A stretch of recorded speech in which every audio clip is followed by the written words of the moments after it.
ఏ చెట్టుకు లేని ప్రత్యేక స్థానం ఒక్క పారిజాతం చెట్టుకు మాత్రమే ఉందని చెబుతారు. ఎందుకంటే పారిజాతం చెట్టును దేవతా వృక్షంగా భావిస్తారు. ఈ పురాతనమైన పారిజాతం చెట్టుకు పురాణ గాథలు అనేకం. పురాణ కథనం ప్రకారం క్షీరసాగర మథనంలో పాల సముద్రం నుండి వచ్చిన వస్తువులలో పారిజాతం చెట్టు ఒకటి. సాధారణంగా క్రింద పడిన పువ్వులను మనం దేవుని పూజకు వినియోగించం. అయితే పారిజాతం దీనికి మినహాయింపు. ఈ చెట్టు నుండి ఎట్టి పరిస్థితిలో పువ్వులను కోయకూడదు. ఇవి రాత్రి సమయాల్లో వికసించి తెల్లవారేసరికి భూమిపై పడి ఉంటాయి.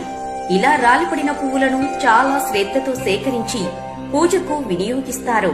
అయితే ఈ పువ్వులను ఎవ్వరు ఇచ్చినా తీసుకోకూడదట.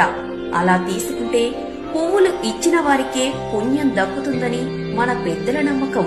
ఒక సందర్భంలో నారద మహర్షి పారిజాతం పువ్వులను శ్రీకృష్ణుని